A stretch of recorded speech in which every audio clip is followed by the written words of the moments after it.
Israel ঘাড়ের উপর নিঃশ্বাস ফেলছে। সুযোগের অপেক্ষা করছে আমেরিকা।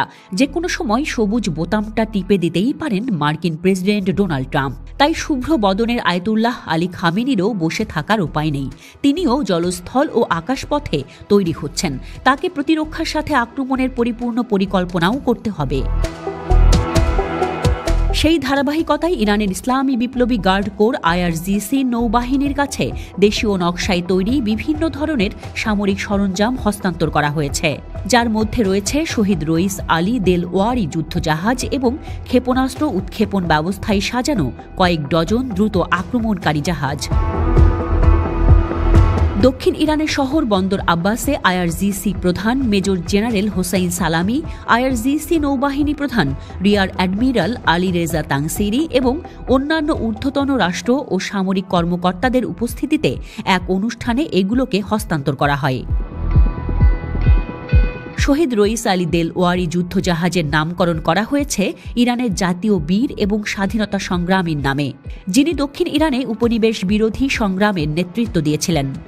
ব্রিটিশ সেনাদের বিরুদ্ধে গণপ্রতিরোধে দেলওয়ারি ১৯১৫ সালে দক্ষিণ ইরানের বন্দর শহর বুশেহরে ব্রিটিশ হানাদারদের সাথে ভয়াবহ সংঘর্ষে ৩৩ বছর বয়সে নিহত হন।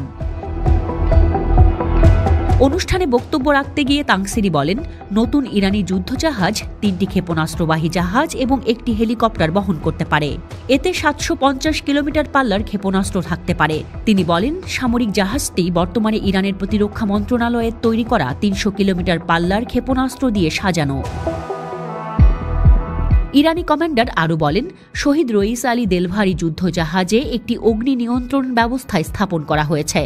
দ্রুত আক্রমণকারী জাহাজগুলি ৬৫ থেকে ৯০ নট গতিতে চলতে পারে। এটি ধ্বংসাত্মক ক্রুজ ক্ষেপণাস্ত্র নিক্ষেপ করতে পারে।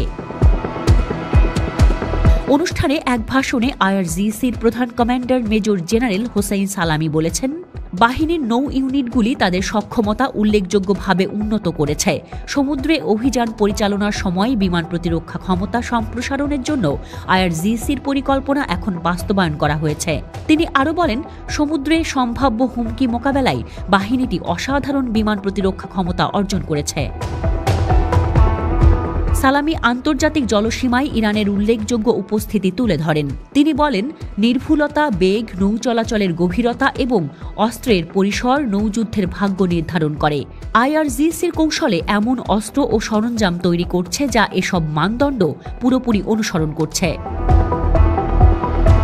আইআরজিসি প্রধান কমান্ডার বলেছেন, ইরানি বাহিনীর স্বদেশী নৌ ক্ষেপণাস্ত্রগুলি উৎক্ষেপণকারী স্পিডবোট থেকে নিক্ষেপ করা হয়, যা ১১০ নট গতিতে আক্রমণ করতে পারে।